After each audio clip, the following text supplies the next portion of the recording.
ಪಾಠ ಶುರು ಮಾಡೋಣ. ನಾರಾಯಣಂ ನಿಖಿಲಪೂರ್ಣಗುಣೈಕದೇಹಂ ನಿರ್ದೋಷಮಪ್ಯದಮಪ್ಯಖಿಲೈಸ್ವಾಕ್ಯೈಃ ಅಸ್ಯೋದ್ಭವಾದಿದಮಶೇಷವಿಶೇಷತೋಪಿ ವಂದ್ಯಂ ಸದಾ ಪ್ರಿಯತಮಂ ಮಮ ಸನ್ನಮಾಮಿ. ಕೃಷ್ಣಾಯ ವಾಸುದೇವಾಯ ಹರಯೇ ಪರಮಾತ್ಮನೇ ಪ್ರಣತಃ ಕ್ಲೇಶನಾಶಾಯ ಗೋವಿಂದಾಯ ನಮೋ ನಮಃ.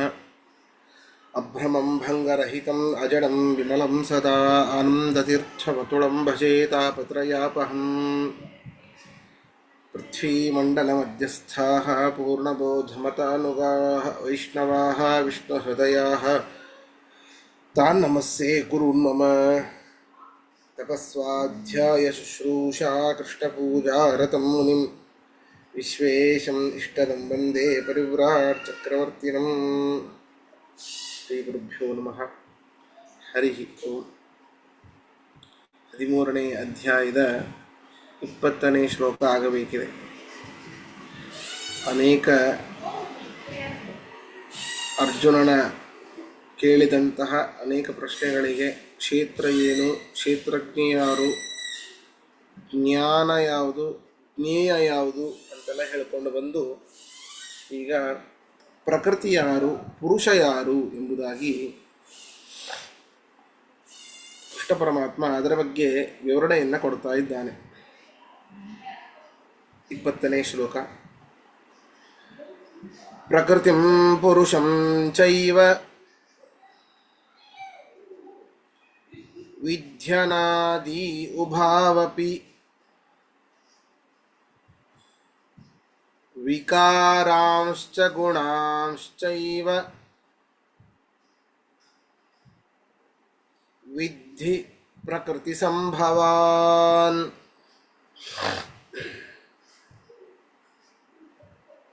ಇಲ್ಲಿ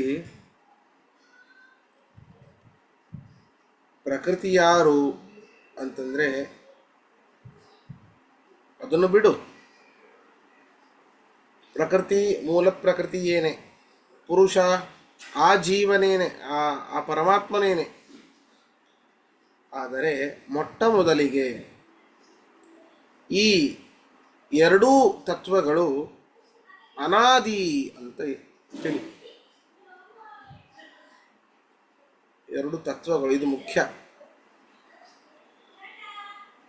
ತತ್ವಸಂಖ್ಯಾನ, ತತ್ವ ವಿವೇಕದಲ್ಲಿ ಹೇಳ್ತಾರೆ, ಸ್ವತಂತ್ರವಸ್ವತಂತ್ರಂಚ ದ್ವಿವಿಧಂ ತತ್ವವಿಷ್ಯತೆ. ಸ್ವತಂತ್ರೋ ಭಗವಾನ್ ವಿಷ್ಣು.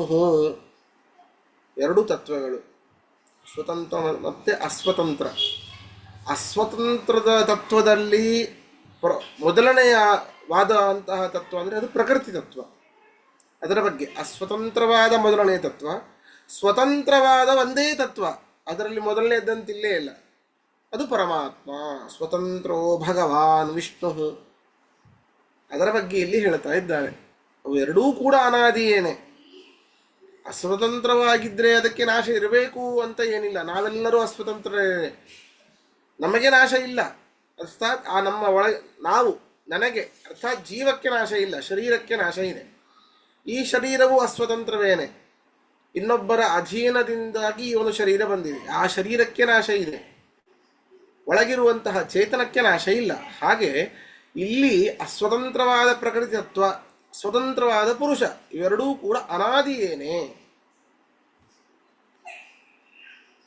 ಅಷ್ಟೇ ಅಲ್ಲ, ಈ ಪ್ರಕೃತಿಯಿಂದಾಗಿ ಅನೇಕ ಬಾರಿ ಹೇಳಿದ್ದೇನೆ, ಕೃಷ್ಣ ಹೇಳಿದ್ದನ್ನು ನಾನು ಹೇಳಿದ್ದೇನೆ. ಇದರಲ್ಲಿ ಇಚ್ಛಾದ್ವೇಷ ಮೊದಲಾದ ಎಲ್ಲ ವಿಕಾರಗಳು, ಈ ಸತ್ವಾದಿ ಗುಣಗಳು ಎಲ್ಲವೂ ಕೂಡ ಈ ಪ್ರಕೃತಿಯಿಂದಲೇನೆ ಜನ್ಯವಾದದ್ದು. ವಿಕಾರಾಂಶ್ಚ ಗುಣಾಂಶ್ಚೈವ ಪ್ರಕೃತಿ ಸಂಭವಾನ್ ವಿದ್ಧಿ. ಈ ಇಚ್ಛಾದ್ವೇಷಾದಿ ಎಲ್ಲ ವಿಕಾರಗಳು, ಗುಣಾಂಶ್ಚೈವ ಯಾವ 3 ಗುಣಗಳು, ತ್ರಿಗುಣಗಳು, ಸತ್ವ ರಜಸ್ಸು ತಮಸ್ಸು, ಈ 3 ಗುಣಗಳು ಕೂಡ ಪ್ರಕೃತಿ ಸಂಭವಾನ್ ವಿದ್ಧಿ, ಪ್ರಕೃತಿಯಿಂದ ಹುಟ್ಟಿದವುಗಳು ಅಂತ ನೀನು ತಿಳಿ. ಈಗ ಪ್ರಕೃತಿಯ ಬಗ್ಗೆ ಸ್ವಲ್ಪ ಹೇಳ್ತಾ ಬಂದ. ಪ್ರಕೃತಿ ಮತ್ತೆ ಪುರುಷ ಇಬ್ಬರೂ ಅನಾದಿ. ಅದರಲ್ಲಿ ಪ್ರಕೃತಿಯಿಂದ ಹುಟ್ಟಿದಂಥವುಗಳು ಇವುಗಳು. ಅಂತ ಅದರ ಬಗ್ಗೆ ಹೇಳ್ತಾ ಬಂದ. ಇಲ್ಲಿ ನಮಗೆ ಯಾವುದು ಪ್ರೇರಕ, ಯಾವುದು ಪ್ರೇರ್ಯ, ಅರ್ಥಾತ್ ನಮಗೆ ಪರಮಾತ್ಮ ಪ್ರೇರಕ, ಅವನಿಂದ ನಾವು ಪ್ರೇರ್ಯರಾದವರು ಈ ಎಲ್ಲ ಜೀವರು. ಇಲ್ಲಿ ಪ್ರೇರ್ಯದ ಅರಿವಿದೆ, ಪ್ರೇರಕ ಪ್ರಕೃತಿ. ಇಲ್ಲಿ ನೋಡಿ, ಪ್ರಕೃತಿಯಿಂದ ಹುಟ್ಟಿದಂಥವುಗಳು ಯಾವುದು?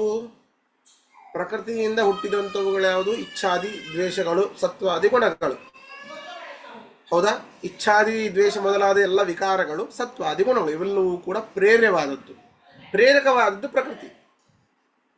ಇಲ್ಲಿ ಪ್ರೇರಕವಾದ ಪ್ರಕೃತಿ ಅಂದ ಮೇಲೆ ಪ್ರೇರ್ಯವಾದದ್ದು ಯಾವುದು ಎಂಬುದಾಗಿ ನಮಗೆ ಅಪೇಕ್ಷೆ ಬರ್ತದೆ. ಆದ್ದರಿಂದಾಗಿ ಮೊಟ್ಟ ಮೊದಲಿಗೆ ಇಲ್ಲಿ ಪ್ರೇರ್ಯವಾದದ್ದು ಯಾವುದ್ಯಾವುದು? ಇಂತಹ ಇಚ್ಛಾ ದ್ವೇಷಾದಿ ವಿಕಾರಗಳು, ಸತ್ವಾದಿ ಗುಣಗಳು ಪ್ರೇರ್ಯವಾದದ್ದು, ಅದಕ್ಕೆ ಪ್ರೇರಕವಾದದ್ದು ಪ್ರಕೃತಿ ಅಂತ ಈ ರೀತಿಯಾಗಿ ಶುರು ಮಾಡ್ತಾ ಇದ್ದಾನೆ ಕೃಷ್ಣ ಪರಮಾತ್ಮ. ಅರ್ಥ ಬರ್ಕೊಳ್ಳಿ.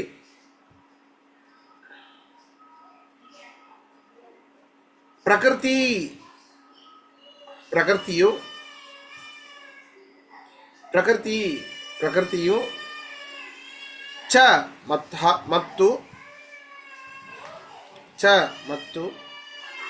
ಪುರುಷಂ ಏವ, ಪುರುಷನು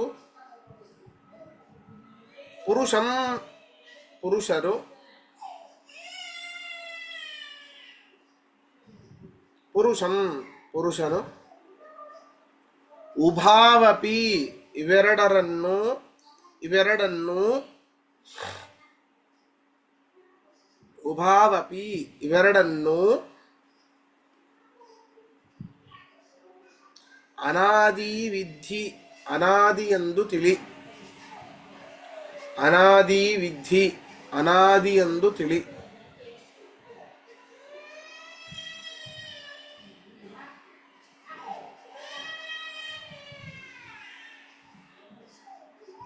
ವಿಕಾರಾಂಶ್ಚ, ಇಚ್ಛಾದ್ವೇಷಾದಿ ವಿಕಾರಗಳನ್ನು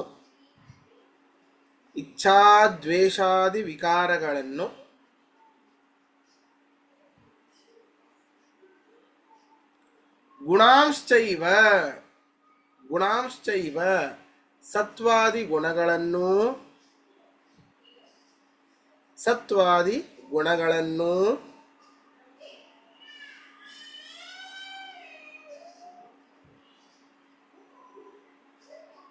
ಪ್ರಕೃತಿ ಸಂಭವಾನ್ ವಿದ್ಧಿ. ಪ್ರಕೃತಿಯಿಂದ ಜನ್ಯವಾದವುಗಳೆಂದು ತಿಳಿ.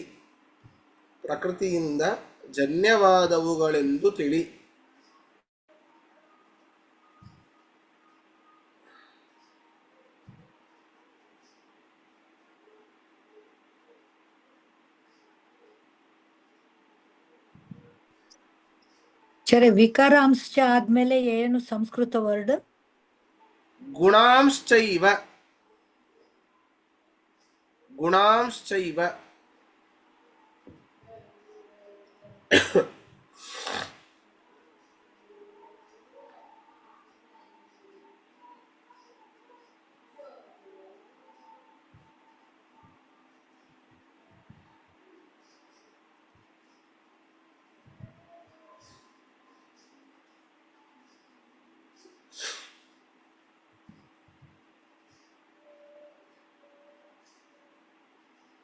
ಇಲ್ಲಿ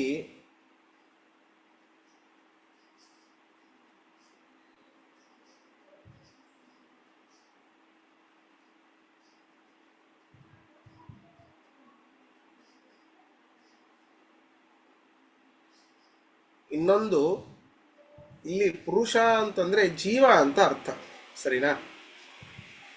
ಅಲ್ಲಿ ಪುರುಷ ಅಂದ್ರೆ ಬರೀ ಪುರುಷ ಅಂತ ನಾ ಹೇಳಿದ್ದೀನಿ, ಇಲ್ಲಿ ಜೀವ ಅಂತ ಬರ್ಕೊಳ್ಳಿ. ಪುರುಷ ಶಬ್ದಕ್ಕೆ ಪರಮಾತ್ಮ ಅಂತಲೂ ಅರ್ಥ ಇದೆ, ಆದರೆ ಇಲ್ಲಿ ವಿಶೇಷವಾಗಿ ಹೇಳಿದ್ದಾರೆ ಜೀವ ಅಂತಲೇ ಇಟ್ಕೊಳ್ಬೇಕು ಈ ಒಂದು ಶ್ಲೋಕದಲ್ಲಿ ಅಂತ. ಯಾಕೆ ಅಂತಂದರೆ ಈ ಸತ್ವಾದಿ ಗುಣಗಳ ಬಗ್ಗೆ, ಇಚ್ಛಾದ್ವೇಷಾದಿ ವಿಕಾರಗಳ ಬಗ್ಗೆ ಹೇಳ್ತಾ ಇದ್ದೇವೆ. ಆದ್ದರಿಂದಾಗಿ ಅಂತಹ ಗುಣಗಳು, ಅಂತಹ ವಿಕಾರಗಳು ಇರುವಂಥದ್ದು ಜೀವನಲ್ಲಿ, ಸರಿನಾ? ಆದ್ದರಿಂದ ಇಲ್ಲಿ ಏನು ಪುರುಷ ಅಂತಂದ್ರೆ ಜೀವ ಅಂತ ಇಟ್ಕೊಳ್ಳಿ.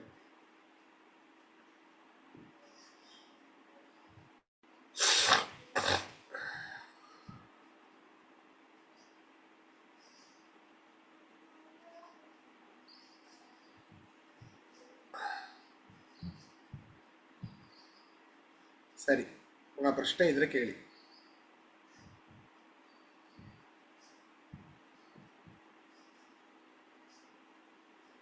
ಆಚಾರ್ಯ, ಇದು ಪ್ರಕೃತಿಯಿಂದ ಇದೆಲ್ಲ ಗುಣಗಳು ಎಲ್ಲ ಉತ್ಪನ್ನ ಆಯ್ತಂತ, ಹಾಗೆ ಪುರುಷನಿಂದ ಏನಾದ್ರೂ ಉತ್ಪನ್ನ ಆಗಿದೆ? ಹಾಗೆ ಯಾವುದು? ಪುರುಷನಿಂದ ಏನಾದ್ರೂ ಉತ್ಪನ್ನ ಆಗಿದೆಯಾ?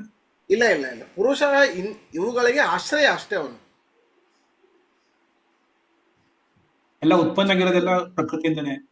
ಹೌದು ಹೌದು ಹೌದು ಹೌದು. ಪುರುಷ ಎಷ್ಟು ಅಸ್ವತಂತ್ರ ಅಂತಂದ್ರೆ ಅವನಿಗೆ ನೋಡಿ, ಪುರುಷ ಇಸಿಕೊಟ್ಟು ಜೀವ, ಜೀವ ಇಸಿಕೊಟ್ಟು ಜೀವಾತ್ಮ, ಒಬ್ಬ ಆತ್ಮ ಇದ್ದ ಹಾಗೆ ಅವನು. ಆತ್ಮ ಜ್ಞಾನಾನಂದ ಸ್ವರೂಪ. ಅವನಿಗೆ ಇವೆಲ್ಲವುಗಳು ಅಂಟಿಕೊಳ್ಳೋದು ಯಾವಾಗ ಅಂತಂದ್ರೆ ಈ ಪಾಂಚಭೌತಿಕ ಶರೀರ ಬಂದಾಗ. ಅವನಿಗೆ ನೋಡಿ, ಈಗ ಮುಂದೆ ಆತ್ಮ ಇದೆ ಅಂತ ತಿಳ್ಕೊಳ್ಳಿ.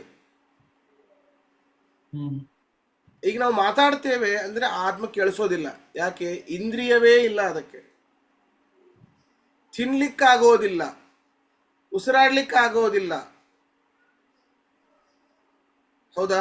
ಈ ಎಲ್ಲ ಕ್ರಿಯೆಗಳು ಮಾಡಬೇಕು ಅಂತಂದ್ರೆ ಇಂದ್ರಿಯಗಳು ಬೇಕು. ಇಂದ್ರಿಯಗಳು ಬೇಕು ಅಂದ್ರೆ ಶರೀರ ಇರಬೇಕು. ಅದಕ್ಕೆ ಒಂದು ಭೂತ ಇನ್ನೊಬ್ಬರ ಮೈಯಲ್ಲಿ ಸೇರಿಕೊಳ್ಳೋದು ಯಾಕೆ? ತನ್ನ ಅಪೇಕ್ಷೆಯನ್ನ, ಭೂತ ಅಂದ್ರೆ ಅದೊಂದು ಆತ್ಮ ಅಷ್ಟೇ. ಹೌದಾ? ಇನ್ನೊಬ್ಬರ ಶರೀರದಲ್ಲಿ ಸೇರಿಕೊಳ್ಳೋದು ಯಾಕೆ? ಹಸಿವಾಗಿರುತ್ತೆ, ತಿನ್ಲಿಕ್ಕೆ ಆಗ್ತಾ ಇರಲ್ಲ, ಅದರಲ್ಲಿ ಹೋಗಿ ಎಷ್ಟೆಷ್ಟೋ ತಿಂದುಬಿಡ್ತಾರೆ. ಬಗೆಟ್ ಗಟ್ಟಲೆ ಅನ್ನಗಳನ್ನ, ಸಾರನ್ನ ಎಲ್ಲ ತಿಂದಿದ್ದು ಇದೆ ಉದಾಹರಣೆಗಳು. ಹೌದಾ? ಆದ್ರಿಂದ ಆ ಬರೀ ಆ ಒಂದು ಜೀವದಿಂದ ಹುಟ್ಟಲಿಕ್ಕೆ ಏನೂ ಸಾಧ್ಯ ಇಲ್ಲ.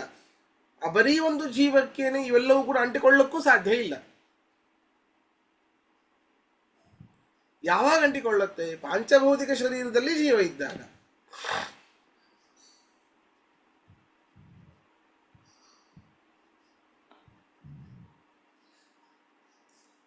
ಸರಿ, ಮುಂದೆ ಹೋಗೋಣ. ಕಾರ್ಯಕಾರಣ ಕರ್ತೃತ್ವೇ ಹೇತು ಪ್ರಕೃತಿರುಚ್ಯತೆ.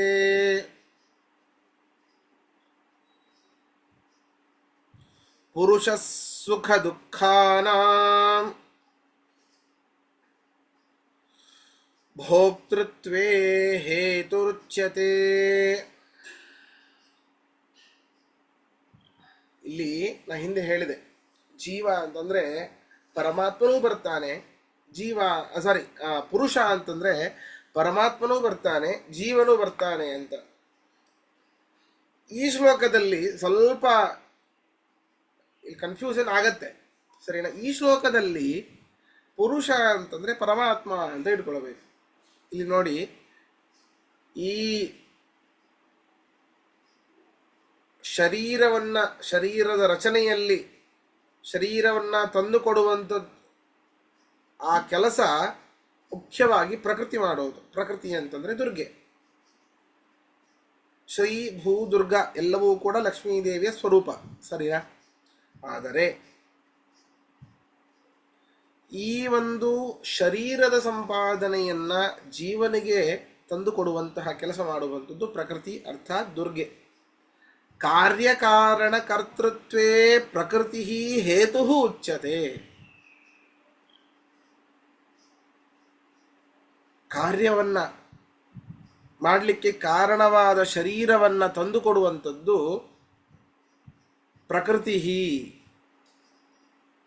ಆ ಪ್ರಕೃತಿಯೇ ಕಾರಣ ಜೀವನಿಗೆ ಯಾವುದನ್ನ, ಶರೀರವನ್ನ ತಂದುಕೊಡುವಂಥದ್ದು. ಪುರುಷ ಸುಖ ದುಃಖಾನಾಂ ಭೋಕ್ತೃತ್ವೇ ಹೇತುರುಚ್ಯತೆ.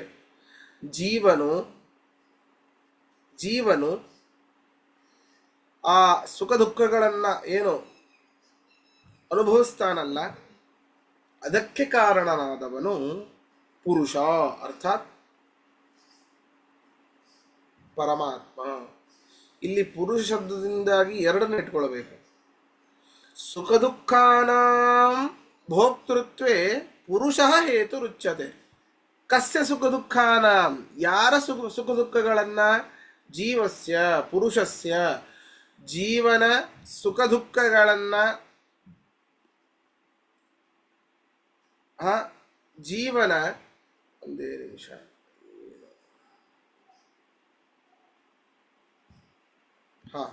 ಜೀವನ ಸುಖ ದುಃಖಗಳನ್ನ, ಅದರಲ್ಲಿ ಇರುವಂತಹ ಸಾರವನ್ನ ಅನುಭವಿಸೋದು ಭೋಕ್ತೃ ಯಾರು ಅಂದರೆ ಪುರುಷ, ಅರ್ಥಾತ್ ಪರಮಾತ್ಮ ಇದಕ್ಕೆ ಕಾರಣ.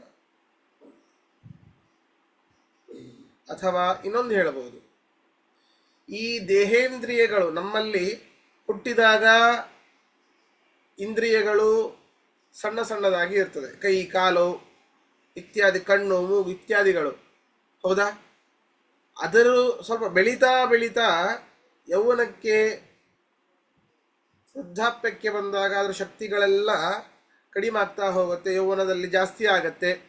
ಹೀಗೆ ದೇಹ ಮತ್ತು ಇಂದ್ರಿಯಗಳಲ್ಲಿ ಇರುವಂತಹ ಆ ಒಂದು ಪರಿಣಾಮ ಕ್ರಿಯೆಗೆ ಕಾರಣವಾದದ್ದು ಅಚಿತ್ ಪ್ರಕೃತಿ, ಅರ್ಥಾತ್ ಅದೇ ಮೂಲ ಪ್ರಕೃತಿ, ಜಡ ಪ್ರಕೃತಿ.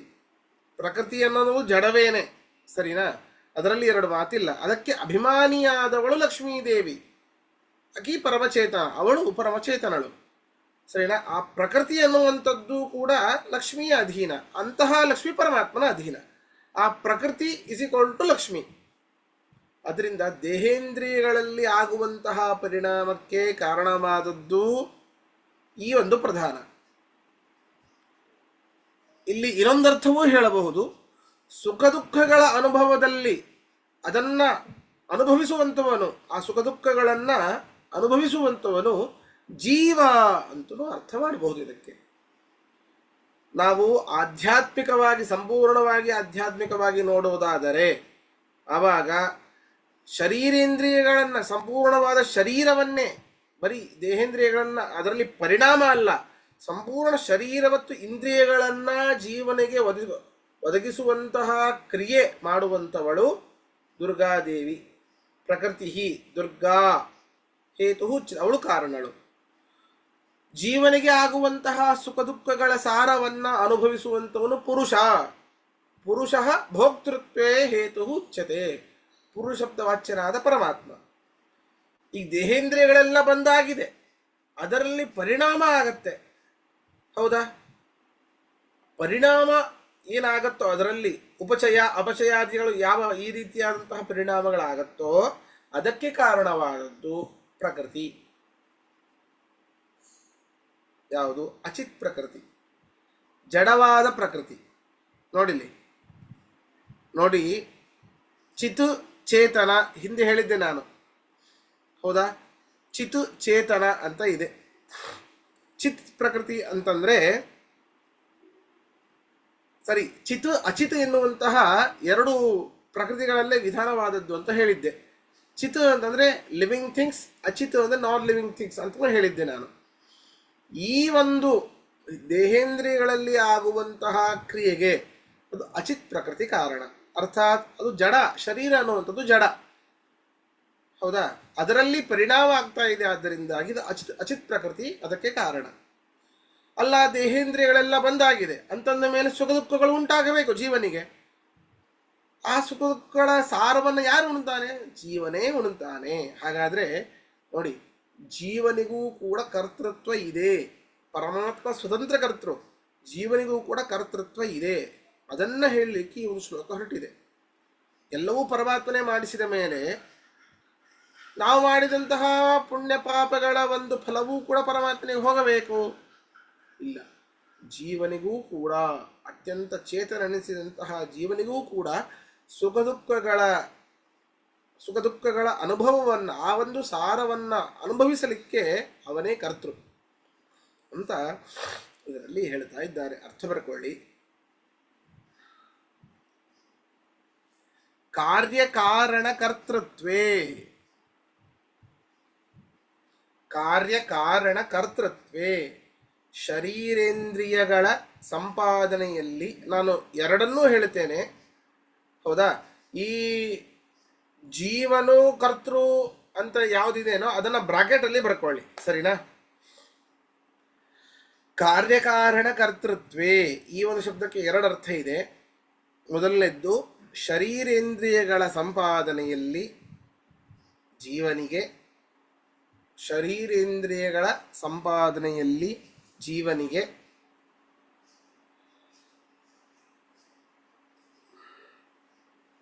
ಬ್ರಾಕೆಟ್ ಅಲ್ಲಿ ಬರ್ಕೊಳ್ಳಿ, ದೇಹೇಂದ್ರಿಯಗಳ ಪರಿಣಾಮ ಕ್ರಿಯೆಗೆ ಬ್ರಾಕೆಟ್ ಅಲ್ಲಿ ಬರ್ಕೊಳ್ಳಿ, ದೇಹೇಂದ್ರಿಯಗಳ ಪರಿಣಾಮ ಕ್ರಿಯೆಗೆ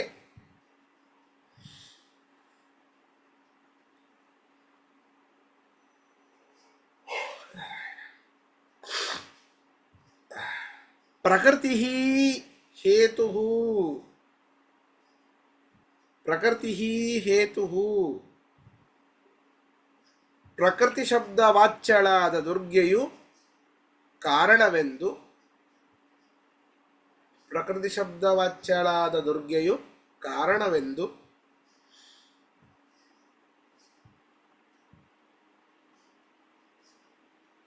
ಬ್ರಾಕೆಟ್ ಅಲ್ಲಿ ಬರ್ಕೊಳ್ಳಿ. ಅಚಿತ್ ಪ್ರಕೃತಿಯು, ಅಚಿತ್ ಪ್ರಕೃತಿಯು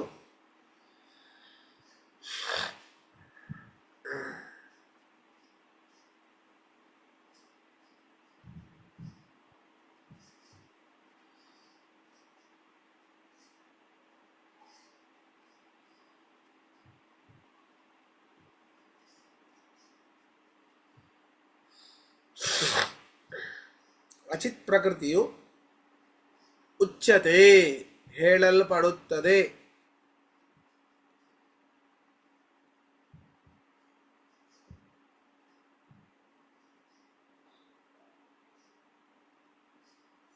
ಉಚ್ಯತೆ ಹೇಳಲ್ಪಡುತ್ತದೆ, ಒಂದೇ ಅರ್ಥ. ಸುಖ ದುಃಖಾನ, ಸುಖ ದುಃಖಗಳನ್ನು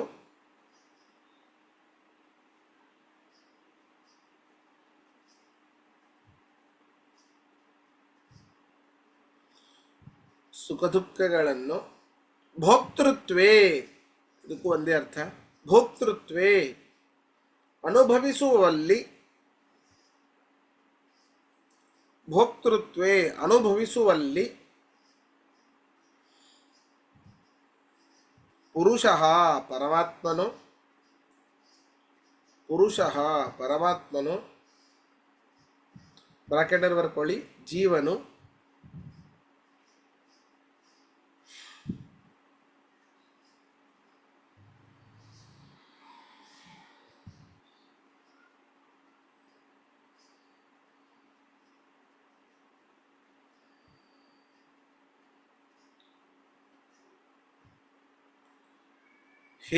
ಹೇತು ಉಚ್ಯತೆ, ಕರ್ತೃವೆಂದು ಹೇಳಲ್ಪಟ್ಟಿದೆ, ಅಥವಾ ಕಾರಣನೆಂದು ಹೇಳಲ್ಪಟ್ಟಿದೆ, ಕರ್ತೃ ಬೇಡ, ಕಾರಣನೆಂದು ಹೇಳಲ್ಪಟ್ಟಿದೆ.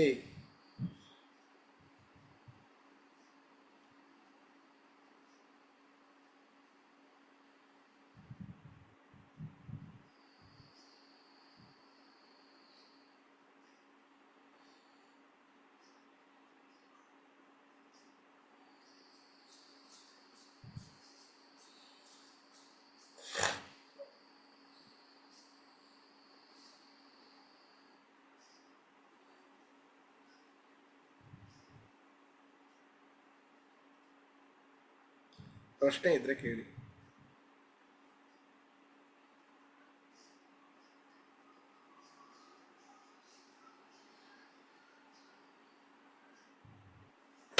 ನೋಡಿ, ಇನ್ನೂ ಮುಖ್ಯವಾಗಿ ಇದರಲ್ಲಿ ಜೀವ ಯಾವುದೇ ಒಂದು ಕರ್ಮವನ್ನು ಮಾಡಬೇಕಾದ್ರೆ ಅದರ ಫಲ ಏನು ಅಂತ ತಿಳಿಯೋದಿಲ್ಲ. ಅವನಿಗೆ ಆ ಒಂದು ಸಮಯದಲ್ಲಿ ಅದು ಬಹಳ ಅವಶ್ಯಕತೆ ಇರ್ತದೆ, ಅದನ್ನು ಮಾಡಿಬಿಡ್ತಾನೆ. ಮಾಡಿ ಈ ಒಂದು ಕರ್ಮದ ಜಾಲದಲ್ಲಿ ಬದ್ಧನಾಗಿ ಶರೀರೇಂದ್ರಿಯಗಳನ್ನು ತಾನೇ ಸಂಪಾದನೆ ಮಾಡಿಕೊಳ್ಳುತ್ತಾನೆ. ಅರ್ಥಾತ್ ಆ ಒಂದು ಕರ್ಮದಲ್ಲಿ ಸಿಗಿಬಿದ್ದ ಅಂತ ಆದರೆ ಇನ್ನೊಂದು ಜನ್ಮಕ್ಕೆ ಅವನೇ ಕಾರಣ ಅಂತ ಆಯಿತು. ಆದರೆ ಅನೇಕ ಕರ್ಮಗಳನ್ನು ಮಾಡ್ತಾನೆ, ಅನೇಕ ಯೋನಿಗಳಲ್ಲಿ ಹುಟ್ಟುತ್ತಾನೆ. ಆದರೆ ಈ ಒಂದು ಜೀವ ಮಾಡುವಂತಹ ಕರ್ಮಕ್ಕೆ ಕಾರಣ ಕರ್ತೃತ್ವಗಳಿಗೆ ಆ ದೇವಿ ದುರ್ಗೆಯೇ ಕಾರಣ. ಯಾಕೆ ಅಂತಂದರೆ, ಒಂದು ಪಾಪದ ಕೆಲಸ ಆಗಲಿ ಪುಣ್ಯದ ಕೆಲಸ, ಪುಣ್ಯಕರ್ಮವಾಗಲಿ ಪಾಪಕರ್ಮವಾಗಲಿ, ಪುಣ್ಯಕರ್ಮ ಮಾಡಿದ್ದಾನೆ ಅಂತಂದರೆ ಅವನಿಗೆ, ಆ ಒಂದು ಜೀವನಿಗೆ ದುರ್ಗೆಯ ಅನುಗ್ರಹ ಇದೆ ಅಂತರ್ಥ. ಯಾರು ಬರೀ ಪಾಪದ ಕರ್ಮವನ್ನೇ ಮಾಡ್ತಾ ಇರ್ತಾನೋ ಅವನಿಗೆ ದುರ್ಗೆಯ ಅನುಗ್ರಹ ಇಲ್ಲ. ಅರ್ಥಾತ್ ಜಾಸ್ತಿ ಅಜ್ಞಾನ ಇದೆ. ತಮೋಭಿಮಾನಿಯಾದವಳು ದುರ್ಗಾದೇವಿ. ತಮಸ್ಸು = ಅಜ್ಞಾನ. ಅಜ್ಞಾನವನ್ನು ಉಂಟು ಮಾಡಿ ಅಂತಹ ಜೀವನಿಗೆ ಇನ್ನೂ ಬಂಧಕವನ್ನೇ ಮಾಡ್ತಾಳೆ. ಅವಳೇ ದುರ್ಗಾದೇವಿಯೇನೆ ಚಿತ್ ಪ್ರಕೃತಿ. ಚಿತ್ ಪ್ರಕೃತಿ ಈ ಎಲ್ಲ ಶರೀರ ಇಂದ್ರಿಯಗಳನ್ನು ಎಲ್ಲವನ್ನು ಹೊಂದಿದ ಮೇಲೆ ಸುಖ ದುಃಖಗಳು ಅವಶ್ಯವಾಗಿ ಆಗಲೇಬೇಕು. ಸಕಲ ಇಂದ್ರಿಯಗಳು ಕ್ರಿಯಾತ್ಮಕವಾಗಿವೆ, ಎಲ್ಲ ಇಂದ್ರಿಯಗಳು ಒಳ್ಳೆ ಕೆಲಸ ಮಾಡ್ತಾ ಇವೆ ಅಂತಂದ ಮೇಲೆ ಅದಕ್ಕೆ ಭೋಗ ಶಕ್ತಿಯನ್ನು ಕೊಡಬೇಕಲ್ಲ. ಅವನು ಮುಂದೆ ಕೆಲಸ ಮಾಡಬೇಕು. ಆ ಒಂದು ಜೀವ ಎಲ್ಲವೂ ಕೇಳಿಸ್ತಾ ಇದೆ ಅಂತಂದರೆ ಕೇಳಿಸ್ತಾ ಇದೆ, ರುಚಿ ಆಗ್ತಾ ಇದೆ, ಅದಕ್ಕೇನು ತಿಂತಾ ಇದ್ದಾನೆ, ರುಚಿ ಹತ್ತುತ್ತಾ ಇಲ್ಲ ಅಂತ ತಿಳ್ಕೊಳ್ಳಿ. ಯಾರೋ ಮಾತಾಡ್ತಾ ಇದ್ದಾನೆ, ಕೇಳಿಸ್ತಾ ಇಲ್ಲ, ತಣ್ಣಗೆ ರೈಸ್ ಇಟ್ಟಿದ್ದಾರೆ, ಹತ್ತಾ ಇಲ್ಲ ಅವನಿಗೆ.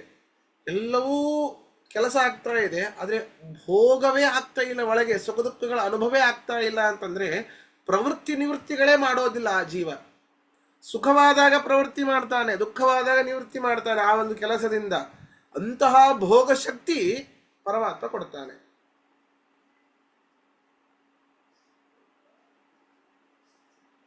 ಆದರೆ ಈ ಒಂದು ಭೋಗ ಶಕ್ತಿಗೂ ಕೂಡ ದುರ್ಗೆಯೇ ಕಾರಣ. ಹೌದಾ? ಈ ಒಂದು ಭೋಗ ಶಕ್ತಿಯೂ ಕೂಡ ದುರ್ಗೆಯೇ ಕಾರಣ. ಆದರೆ ಅಲ್ಲಿ ಈ ಒಂದು ಭೋಗ ಶಕ್ತಿಯಲ್ಲಿ ಅವಳ ಪ್ರವೃತ್ತಿ ಕಡಿಮೆ. ಅವಳದ್ದೂ ಕೈ ಚಳಕ ಇದೆ, ಅವಳಿಗಿಂತ ಜಾಸ್ತಿ ಪರಮಾತ್ಮನದ್ದು ಇರುವುದರಿಂದ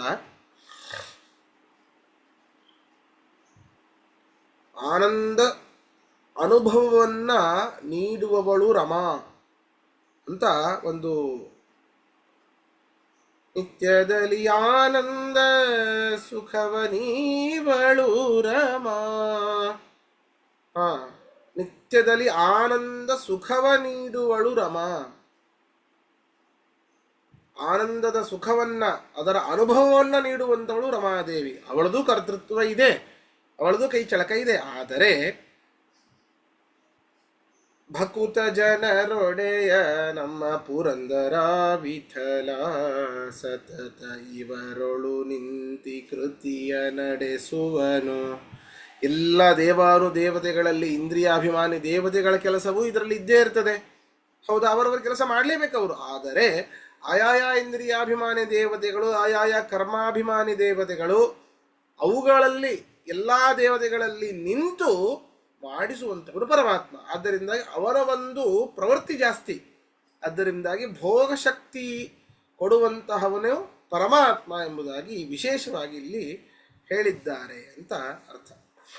ಸರಿ, ಹಾಗಾದರೆ ಇವತ್ತಿನ ಪಾಠ ಇಲ್ಲಿ ಮುಗಿಸೋಣ. ಶ್ರೀಕೃಷ್ಣಾರ್ಪಣಮಸ್ತು. ಮಧ್ವೇಶ.